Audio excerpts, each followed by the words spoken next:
how COP30 is much more than just another climate summit.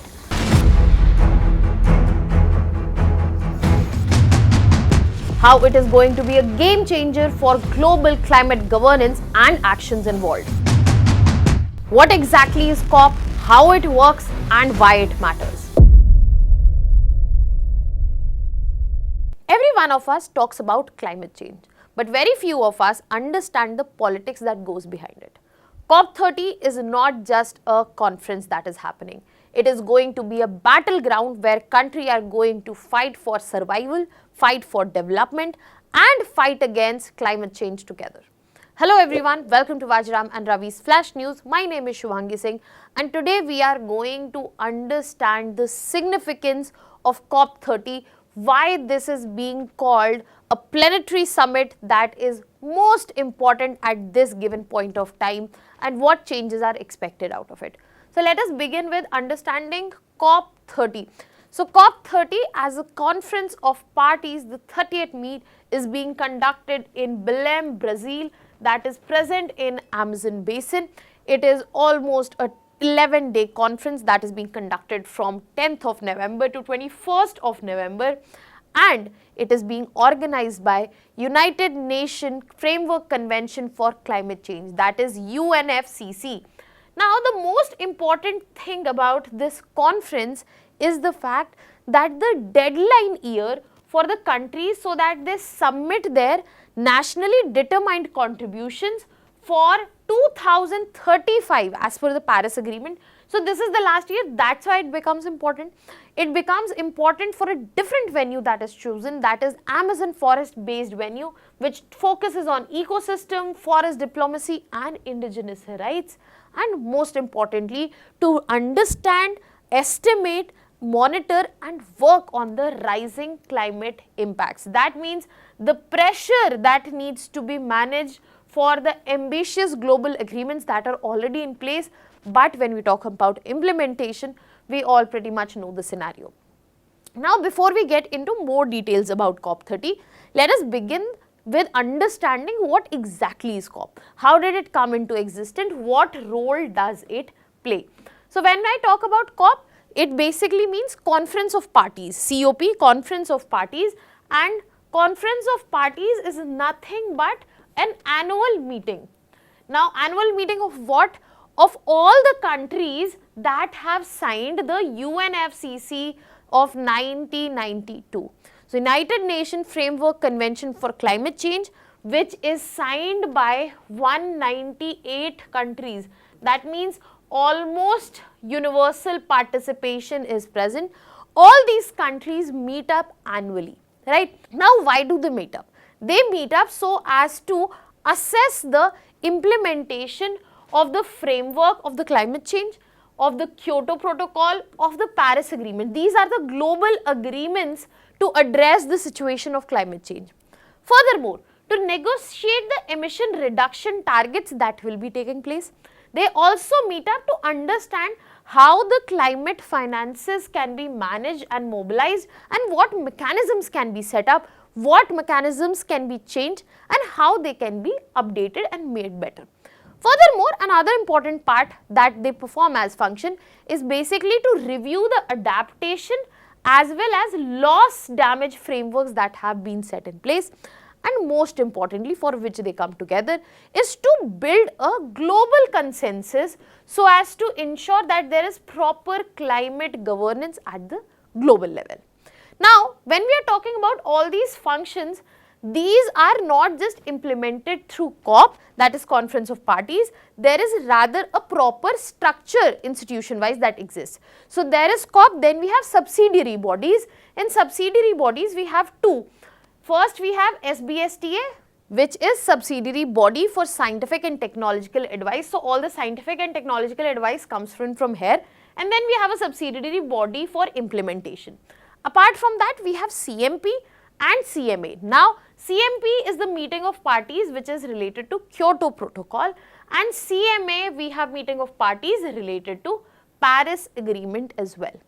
Now this is where we get to see that COP will directly work for UNFCCC, then we have CMP for Kyoto Protocol meeting of parties, and CMA for specifically the Paris Agreement as well.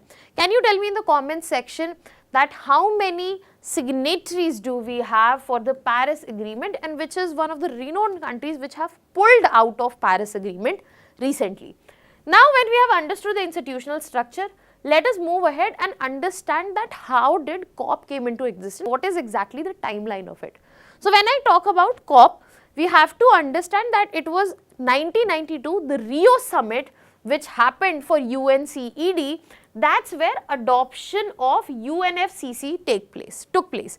Now this framework was adopted, and this was the first time that climate change was recognized as a global level concern. Before this, pollution was talked about, before this, sustainable development was talked about, but this was the time that climate change was marked as a global concern. And this was the summit in which CBDR, that is common but differentiated responsibility, was introduced as a concept. That means the historic polluters have the more responsibility as compared to the new polluters. We all have a common responsibility towards the nature, towards the environment, towards earth, but they are differentiated in the amount. So developed countries need to contribute more as compared to developing countries. Then after 3 years later, COP1 was conducted in Berlin. So when we talk about COP1 of 1995, that's when Berlin mandate came out, and there was urge for stronger mandates and stronger commitments that go beyond just the framework itself. And if you see, then COPs were happening after every 2 years. But as climate change was understood as a more urgent, attention requiring matter, that's when annual meetings also began. So in 1997, COP3, it was COP3 when we saw that Kyoto Protocol was brought in. This is a legally binding agreement which introduced cuts for 37 industrialized nations. It also talked about CDM, that is Clean Development Mechanism, a financial mechanism so as to mobilize finances for facilitating and helping transition to address the climate change. Then we had 2009, another important COP, COP15, Copenhagen Accord was signed, and this was the first major financial pledge for climate change that we saw, and there was $100 billion per year were pledged by 2020. And then comes the most important one in the recent times, that is 2015 COP21, the Paris Agreement, which talked about universal NDCs. What are NDCs? Nationally determined contributions that need to be made. Temperature goals were set in that there is a limit warning to keep it well below 2 degrees Celsius. But most importantly, it was targeted that we'll put in efforts for keeping it less than 1.5 degrees Celsius. Other than that, there is another important thing that was introduced in COP21, that is global stocktake cycles, which will be done every 5 years. And since 2021 to 24, we have had Glasgow Pact, which talks about phasing down of the coal. We have operationalization of carbon markets. First global stock take has already come out in 2023, which has showed that world is absolutely off track as we talk about achieving our target of keeping the temperatures below 1.5 degrees Celsius. And amidst all of this, COP30 comes as a summit which will mark the second implementation cycle of Paris Agreement, where we might be able to correct the things that are going off track in itself.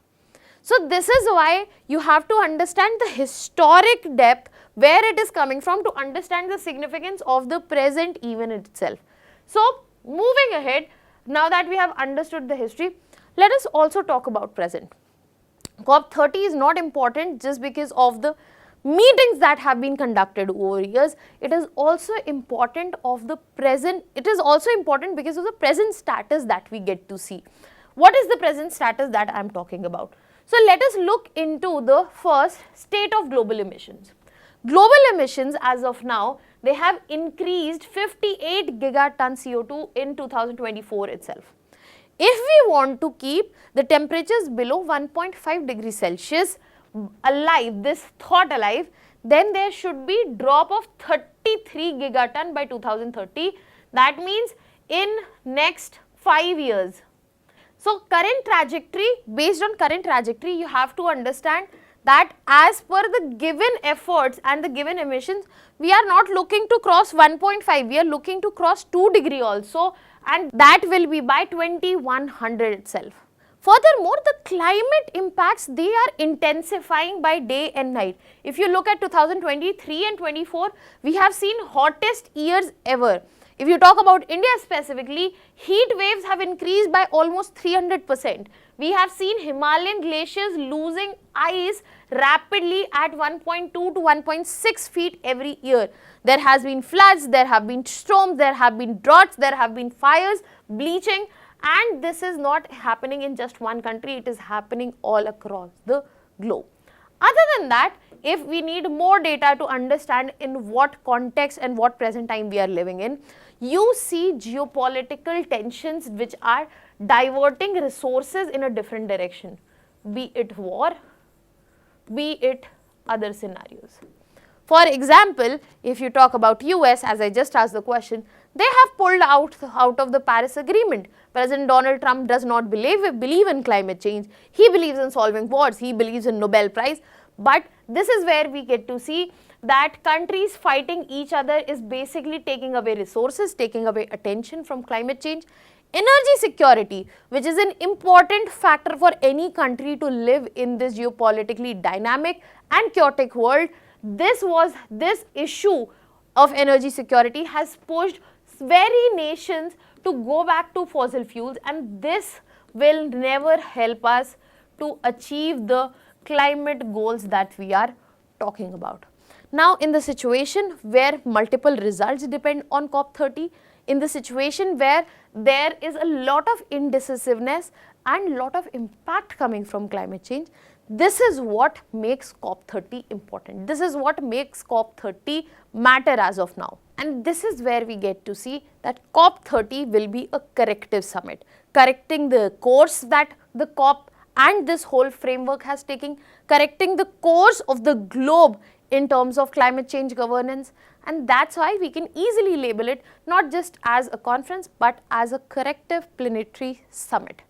Now we will be moving on to understand the global stocktake report that has come in and what are the impacts therein. So if we talk about the global stocktake, we get to see in 2023, it was revealed that countries collectively are off track for the target of keeping the temperature below 1.5 degrees Celsius.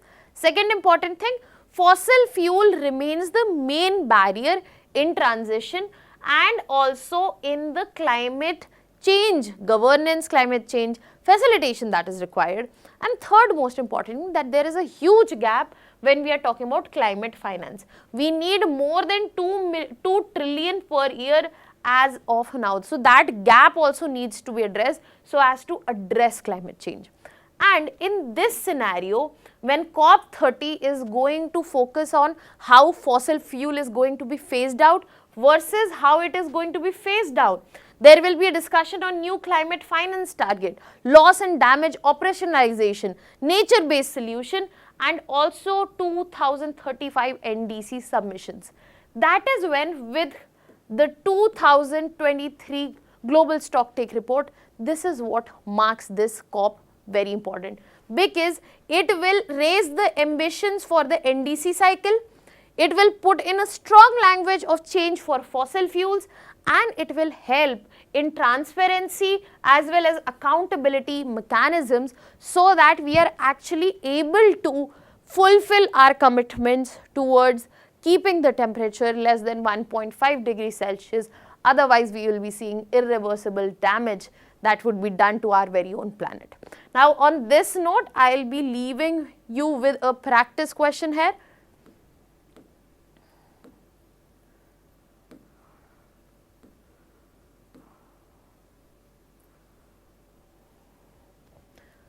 You can put in the answer to this question in the comment section. Now I will be revealing the answer to yesterday's question that we had covered in video about Delhi's air pollution and also GRAP 3. The correct answer here is D, that is 1, 2 and 3. That was all for today. Thank you so much.